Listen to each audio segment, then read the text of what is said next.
노동인권을 보호하기 위한 조례 제정이 난항을 거듭하고 있습니다. 오늘 순천시의회가 주관한 공청회에서 팽팽한 찬반 의견이 확인됐습니다. 4월 12일 여수와 순천시의원 보궐선거를 앞두고 오늘과 내일 사전투표가 실시됩니다. 또 한 번 보궐선거가 예상됐던 순천시 나선거구는 선관위 결정에 따라 내년 지방선거 때까지 공석으로 유지됩니다. 여수 광양항이 한진해운 사태 이후 위기 탈출의 전기를 마련해야 한다는 지적입니다. 데스크 인터뷰 오늘 방희석 신임 항만공사 사장으로부터 항만 활성화 구상을 직접 들어봤습니다.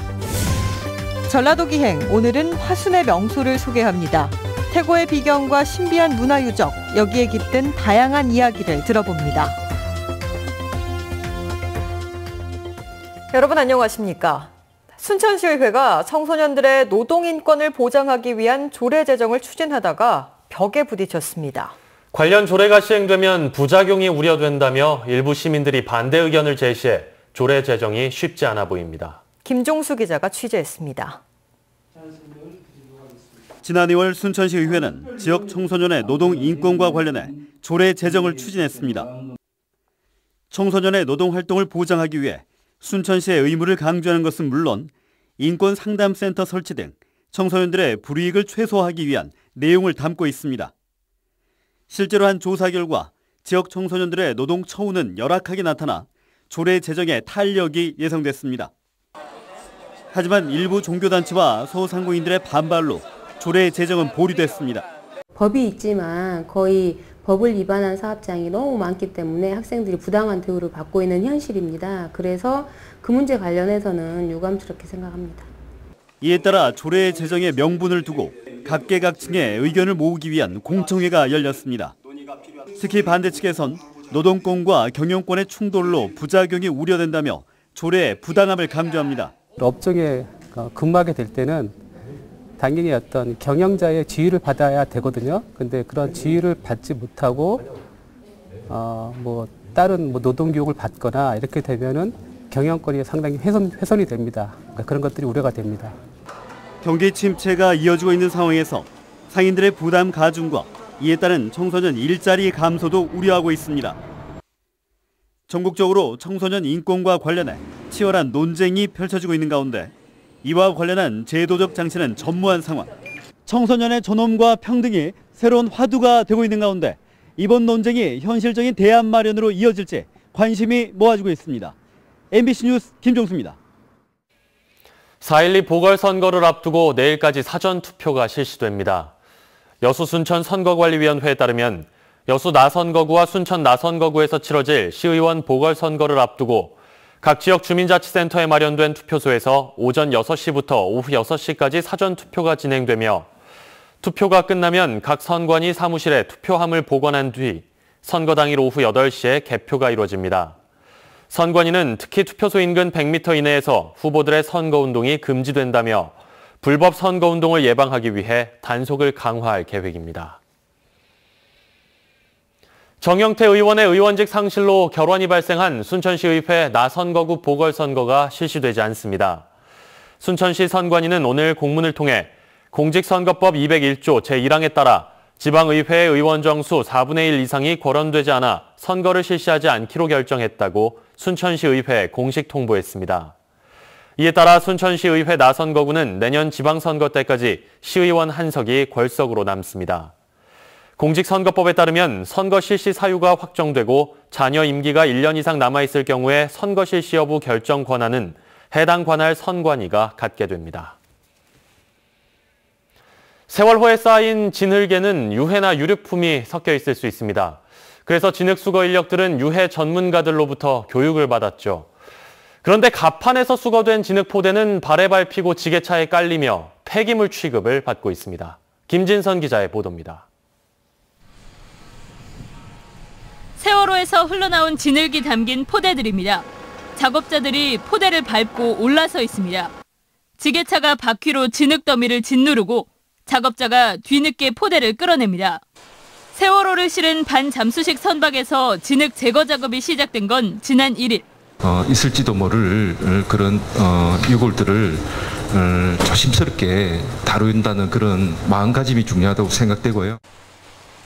해양수산부는 지난달 선체 주변의 진흙에서 뼈 조각 등이 발견되면서 뒤늦게 현장에 유해 발굴 전문가를 투입했습니다. 진흙 제거 작업이 이뤄진 지난 4일까지 작업자들에게는 신중한 작업을 위해 국립과학수사연구원 교육도 매일 실시했다고 밝혔습니다. 하지만 수거된 진흙이 정작 부두로 옮겨진 뒤에는 운송 인력들에게 떠맡겨졌습니다. 우리 아이들이 거기에 유품이 있을 수가 있고 우리 아이가 있을 수도 있잖아요. 그러니까 얼마나 소중이 다는데 그렇지 않았었어요. 그 사람들은 함부로 다루는 것 같고. 해양수산부가 선체의 육상거치에만 매몰된 사이 엉망으로 관리되고 있는 진흙은 1톤짜리 포대 2,600여 개 분량에 이릅니다. MBC 뉴스 김진선입니다. 각 당의 대통령 후보가 확정되면서 문재인, 안철수, 양강 구도가 뚜렷해지고 있습니다. 호남을 두고 두 후보의 행보는 차이를 보이고 있는데요. 중도 보수 표심을 두고 안철수 후보의 고민이 깊어지고 있습니다. 김윤 기자가 보도합니다. 더불어민주당 문재인 후보와 국민의당 안철수 후보의 대선 후보 수락연설. 두 후보 모두 국민 통합을 부르짖으며 국민 대통령을 역설했지만 온도 차이는 확연했습니다. 서로의 아픔에 공감하는 사람들, 상식과 정의 앞에 손을 내미는 사람들, 이런 국민들이 주역이고 주류가 되는 나라가 되어야 합니다. 진보의 나라도 보수의 나라도 아닙니다. 국민의 나라입니다. 이런 온도 차이 때문인지 수락연설에서 문재인 후보는 촛불을 언급했고 안철수 후보는 촛불이 빠졌습니다. 지지 기반인 호남을 두고도 후보 확정 이후 두 후보의 행보는 다소 차이를 보이고 있습니다. 수성을 해야 하는 문재인 후보는 호남을 첫 방문지로 선택했지만 안철수 후보는 본인의 호남 일정을 확정하지 못하고 있습니다. 안철수 후보가 중도 보수로 외연을 확장하려는 과정에서 호남을 두고 고민이 깊어지고 있다는 분석이 나오는 대목입니다. 호남을 어떻게 접근하는가는 선거운동 기간 내내 안철수 후보의 가장 큰 골칫거리라고 골칫거리일 수 있을 것 같습니다. 뚜렷한 양강 구도로 초반 대선 지형이 짜여지는 가운데 정책은 뒷전으로 밀리고 의혹 제기만 난무하면서 이를 지켜보는 호남인들의 표심은 어디로 향할지 관심이 모아지고 있습니다. MBC 뉴스 김윤입니다. 전남 지역의 주민등록 인구가 공식 인구 집계가 이루어진 이후 처음으로 190만 명 미만으로 떨어졌습니다. 전라남도에 따르면 지난달 말 기준 전남의 주민등록 인구수는 전달에 비해 1,356명 감소한 189만 9,441명으로 집계됐습니다. 지역별 감소 인구수는 광양이 477명으로 가장 많았고 목포 469명, 여수 256명으로 뒤를 이었습니다. 이 같은 현상은 초고령 사회인 전남의 특성상 출생자보다 사망자가 많은 데다 석유화학과 철강, 조선업 등 도내 주력 산업의 침체도 영향을 미친 것으로 분석되고 있습니다. 문을 닫은 옛 금광 일대 마을을 관광 명소화하는 사업이 추진되고 있습니다. 광양시는 모두 26억 원의 사업비를 들여 지난 60, 70년대까지 금광이 자리했던 광양읍 사곡리 점동마을 주변에 마을 카페와 호수정원, 산책로 등을 조성하는 관광 명소화 사업에 나섰습니다. 광양시는 실시 설계를 마치는 이달 중순부터 사업에 들어가 오는 9월까지 1차 사업을 완료하고 금강 내 체험시설을 조성하는 방안은 금광의 안전 문제를 고려해 연차적으로 추진할 방침입니다.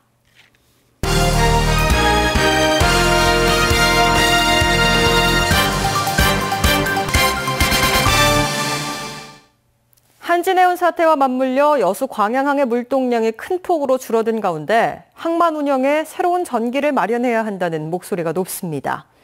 데스크 인터뷰 오늘 새로 취임한 여수 광양 항만공사 방희석 사장을 김종태 기자가 만나봤습니다. 사장님 안녕하십니까? 안녕하세요.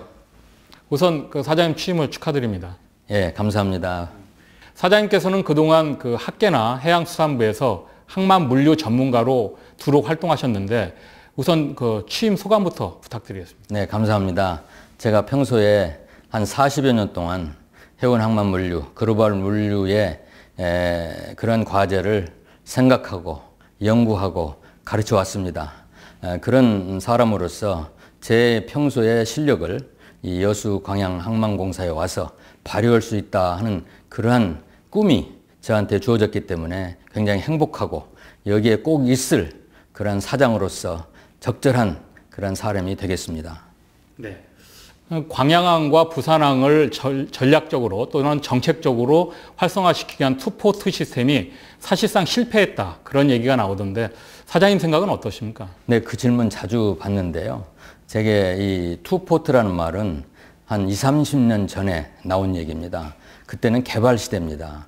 굉장히 의욕적으로 화물량을 적극적으로 예측을 해서 그런 시설을 확충하려다 보니까 부산항과 광양항을 동시에 개발한다는 그런 전략이었습니다. 그래서 그 부산항과 광양항을 적극적으로 개발하고 운영하겠다는 것은 정부의 정책이 그대로 있고요. 단지 변화가 있다면 단지 물량이 원래 예측했던 것보다 많이 떨어지기 때문에 항만의 기본 기능을 재편하고 이름으로 인해서 소위 광양항을 발전시키려고는 그러한 의지로 정부는 가지고 있다 이렇게 믿고 있습니다. 광양항을 경쟁력 있는 항만으로 변화시켜야 된다는 그런 목소리가 높은데 가장 먼저 시급히 개선해야 될 점은 어떤 거라고 생각하십니까? 배후부지에서 화물을 창출할 수 있는 선순환 구조를 만들기 위해서 외국 기업 또는 국내 기업을 유치하는 것이 가장 시급하고요. 두 번째는 우리 항만의 그 기능 재편으로서 자동차를 처리하는 항만으로 왔습니다. 금년에 120만 대를 처리하는 소위 허브로서 중심항으로서의 자동차를 취급하는 데 좀 더 집중을 할 계획입니다. 한진해운 사태로 여수 광양항 물동량이 감소 추세인데요. 올해 물동량 처리 목표와 목표 달성을 위한 계획은 어떤 것이 있습니까? 네, 컨테이너 물량은 여러 한진 사태로 좀 축소되어 가지고 우리가 금년에 3.5% 정도 그런 상향 조정을 했습니다만은 233만 TU 정도 하려고 그러는데 그것보다는 250만 원 꼭 처리하려고 하는 그런 목표가 있고요. 더 나아가서 이런 것들을 하기 위해서는 아까 말씀드린 대로 새로운 동맹 체제에 대한 변화 이것에 적극적으로 순응해서 그러한 동맹 라인들을 우리 터미널에서 처리할 수 있도록 하는 그런 정책이 하나 필요하겠고요. 두 번째로는 항만의 연계성을 좀 높여야 됩니다. 우리가 항로 서비스, 항차 이런 것들이 좀 취약하기 때문에 항차를 늘리는데 인트라아시아를 서비스를 더 강화해서 이러한 허브 기능을 좀 더 확충해 나갈 생각입니다. 네, 오늘 바쁘신 와중에 있어서 시간 내주셔서 고맙습니다. 네, 감사합니다. 두꺼비 집단 서식처의 로드킬을 막기 위한 서식 환경 개선 사업이 끝났습니다. 영산강유역 환경청은 모두 4억 5천여만 원을 들여 광양시 진상면 비평리 일대 14,000여 제곱미터 부지에 두꺼비 집단 서식처 보존을 위한 생태 통로와 유도 울타리, 트랩 등 관련 시설의 설치를 마쳤습니다. 광양시는 시설 완료에 따라 시설 관리를 환경청으로부터 인계받고 앞으로 2년 동안 모니터링을 통해 두꺼비 로드킬을 막기 위한 서식 환경을 중점적으로 조사할 방침입니다. 다양한 꽃들과 행사가 어우러지는 봄꽃 축제가 오늘부터 한 달간의 일정으로 순천만 국가정원에서 개막했습니다. 올해 처음으로 열리는 이번 축제에는 주말과 휴일, 호수정원 일원에서 하루 2차례 마칭 밴드와 연기자들의 화려한 퍼포먼스가 펼쳐지는 등 다양한 문화예술 행사가 진행됩니다. 순천시는 특히 이번 축제에 대비해 전 세계 35종의 튤립 정원과 대규모 유채꽃 단지를 만든 데 이어 습지센터에는 인테리어 가든을 조성해 볼거리를 더했다고 밝혔습니다.